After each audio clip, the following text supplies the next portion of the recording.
Hello and welcome to this Blender tutorial on using an inflow and an outflow in a fluid simulation. I'm A1 Serious and I have prepared a file for us so we can get into this as quickly as possible. And I would like to say before we get into it, this is a tutorial for the accomplished beginner or intermediate user that know their way around Blender, so that we don't need to get hung up on any of the what can I say, more basics of just maneuvering in Blender. First of all, we need a domain, and this cube here that is selected will become the domain. This will become the inflow. This is an obstacle, and I'll use this mesh object as the outflow.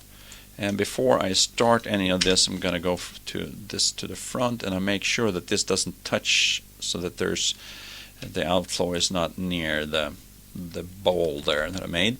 And I prepared some materials, just very basic materials, so we can take a look at these things and see what's what. But let's start with this one here. So click the physics tab, fluid, and there you go, domain. And I'll just set the preview viewport resolution to 1, and I set the viewport display to final. That only generates one file per frame, and I'm happy with the fluid world as it is. And fluid boundaries, I set free slip, and I just leave smoothing and subdivisions to 1 and 0. If you increase those values, especially subdivisions, you get much longer baking times, but there are, it becomes finer, the fluid becomes finer. And before we get into this, we can talk about that while we're baking. Anyway, this is the one I want. This is my inflow.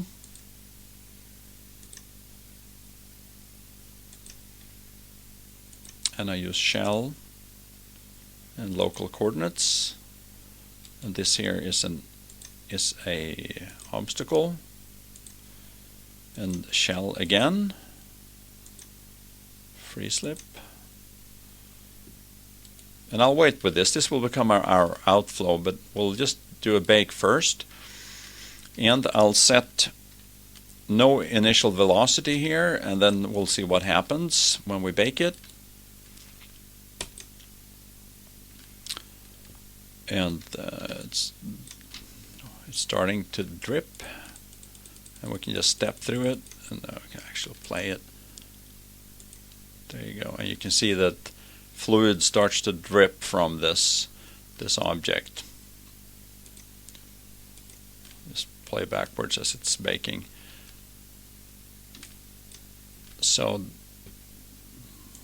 if you don't have any initial velocity on the inflow, then it just kind of oozes fluid from it, which can be useful. I mean, it's all about what you want to accomplish.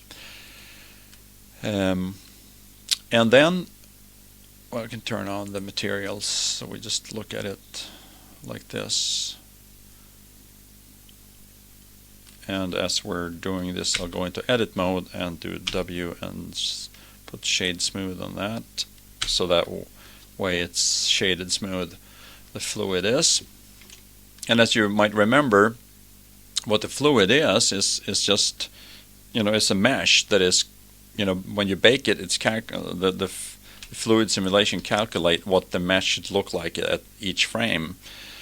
So if we go into wireframe mode, you can see, how this, what the actual wireframe is. And if you would apply, go to there, if you would apply this modifier, then you'd end up having the mesh from that moment. But if you press apply, then you have to redo everything, or redo the bake and all that. So we're not going to do that right now, but we're going to change a parameter, and that's on the inflow here. So if we choose the local variables, then you can see this is the Z direction. So I'm going to change that into 4. and then click on the domain and bake it. Just wait a little bit here. It will be done, or sufficiently done, in just a few moments. And I think I can turn on materials. It makes more fun. And here we go. Let's play. So there you see it's a much more intense inflow of fluid. And that's due to that we're ejecting more fluid from this object. And in this particular case, it looks pretty clean. It just comes out, you know, pretty good. What you would expect, actually. And that's not, I feel that it's not always the case. So I will just quit this bake here because I don't need to finish it. So I can select that object again, and then I can change the inflow velocity to 1, which is a little bit more reasonable. And I think I'm going to move this whole thing backwards a little bit, like that. Now we have the old bake here from the previous one. So if I play that, it's going to do its thing, and then there's nothing in the cache beyond a certain frame, so you won't be able to see anything. So anyway, I'll select the domain again, and I'm using the same fluid cache directory for all of these, so they will replace each other. So I'll bake that, and we can step through this and see how it does. And it lands in the bowl. See if it fills the bowl this time. It seems to be doing pretty good, actually. And you can see here you get these. It's I don't mean to complain, but fluid simulations are not always completely predictable in terms of that you're going to get what you hope for. You might have to take certain, steps to avoid leakage, for instance, through obstacles or what have you. And I like to call those things, I call them artifacts. So if we choose wireframe, what I like to call an artifact is like pointy little things on fluid, like this thing here, or protrusions into obstacles pretty far, actually. I don't know why it does this. I think it could have something to do with resolution.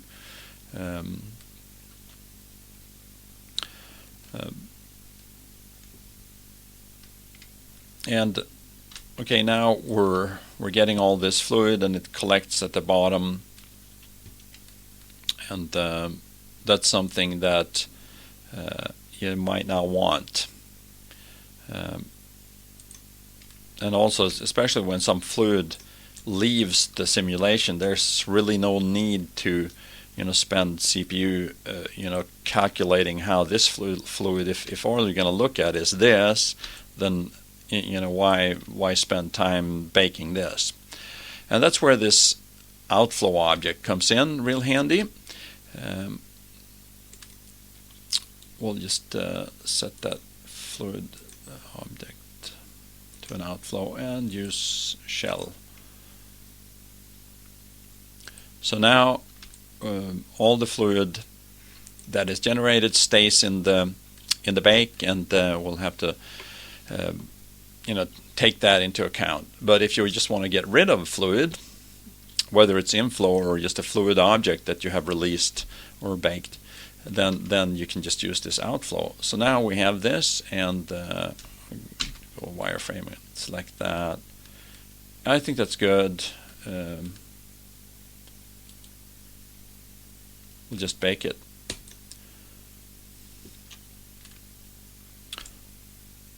And then we'll see.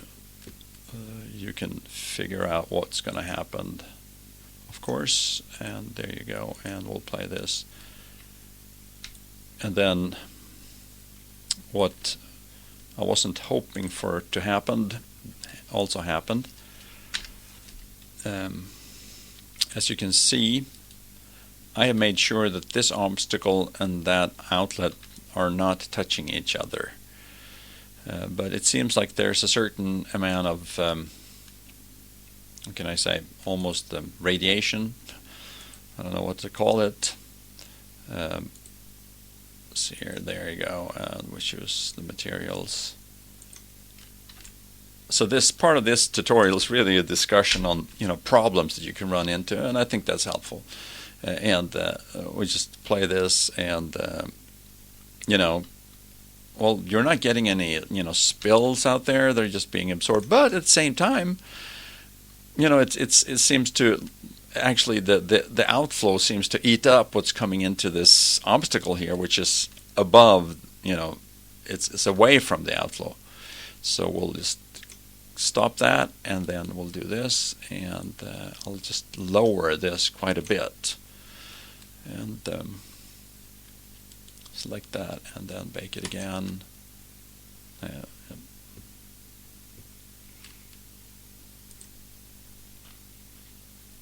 And we'll just play this and see, hope for the best. Oh yeah, there we are.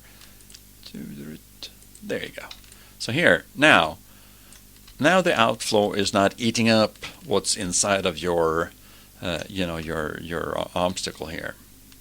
So those are some things to think about. It's how much fluid you're getting, and if you have outflow, you need to pay attention to where it starts to actually affect the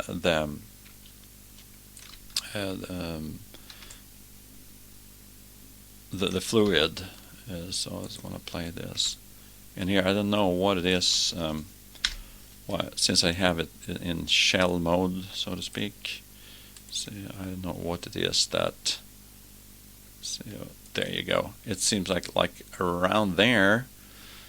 It says, okay, I'm bigger than that. Let's look at this in bounding box. Yeah, well, the bounding box seems to be, that's what it is, but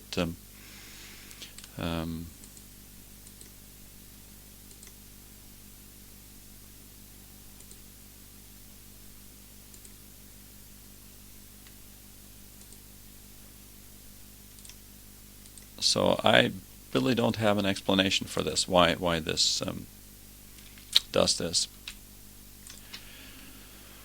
So this is this little toy experiment, and of course if you want to create something more more of an actual scene, then there you need to know about these things, and I have to admit that I haven't been the most successful always in creating these fluids, because what happens is you get these artifacts and you get a flow that is really difficult to predict or to look at and say, yes, I'm happy with this. It looks like the type of fluid that I want.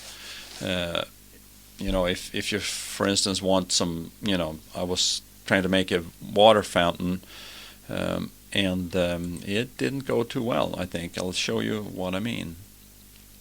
I'm just going to limit that, and then we'll look at this. And I have some videos from those attempts. And this was my first attempt. And this is at 60 frames per second. I rendered it at 60 frames per second. And it just doesn't look, it looks wild. It's just water. I don't think it behaves quite like that. So slowed it down by rendering it to 30 frames per second. Then it looks like gel. And plenty of artifacts, and I try to crank up the resolution, and I've cranked up the resolution and the subdivision parameter, like this here, the subdivisions here, and that really changes the time it takes. It takes a lot more CPU to bake high subdivision. And you can increase the smoothing, and I found the smoothing to be not as dangerous. It doesn't take as much CPU, but and it may or may not do what you want. And then you can, of course, increase the resolution up here to, let's say, 100 or something, or 120 or 200, I don't know. And that's going to take more time. So that's something. Those are parameters: resolution, smoothing, resolution, or take it in this. First of all, subdivisions, increasing that cost more. Resolution cost a little bit more, and the smoothing cost just a tiny bit more. So that's those are the things that you can manipulate, and I just want to talk about that your project takes time, and if the baking takes a lot of time, then you'll have to experiment with that, and you just need to be aware of these things. And so I'll go on to this, and here what used, higher resolution, so it's a little bit smoother looking. Still tons of artifacts all over here. They're just like pointy little water. It's awful. And then we go here. I tried partial slip to make the water stick a little bit more, so it stays, so it's not as hurried in its flow, but no, it just goes. And here I increased the size, and when you increase the size, the water or the fluid is going to get more massive, like heavier, like it's a bigger thing. And here I think it's too fast. And then here I lowered the resolution to 80. Yep. 0.7 meter, 24 frames per second, and I don't know. I mean, it's just I guess you can believe it as water. I'm gonna look at this too. Open this one up and look at this. Is the way it looks, and if we just take a look at this from the top. Turn on materials.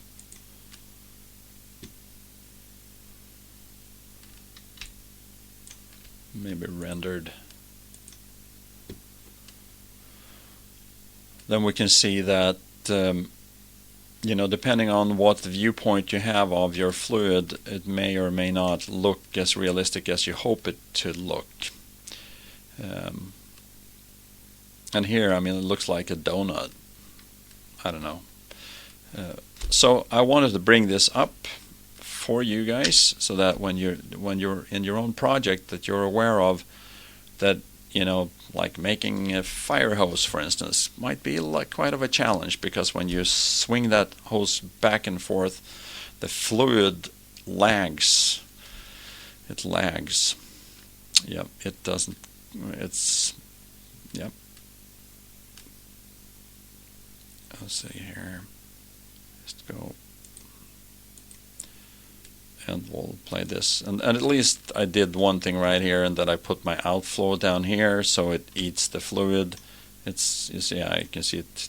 Eats a little bit above it, but it eats the fluid, and then instead of as in previous files, like this here, and I'm pretty sure that I hadn't put it there yet. So okay, and there, yes, here the water or the fluid is in blobs here. So I'm spending CPU time baking this part of it. I don't need that, really. Nobody sees it. But if you need it, then that's a different story. But I didn't need it, so I figured out I can move my outflow object up, and then it take away some of the fluid, and the bake goes faster. So that's something to think about. And I hope that this was useful for you. And of course, if you have any questions, I'll try to help out as much as I can. This is kind of beautiful, though. This looks kind of better, actually. Yep, this looks better. Wow, maybe I was maybe I was too ambitious with my materials, my ray traced materials. But of course, if we stop this and expose the evil here you have it, and there you go. And here you can see like all these pointy little fluidy things. There, it looks kind of decent, but there are some of it is here. See what kind of what did we have here? We had a little bit more smoothing, no more subdivisions, and 90 resolution. Okay, so that might be a tip. Because that's really the thing. You have to dial in your resolutions and your smoothing and all that for things to work out the way you would like it to. So there, and that's so.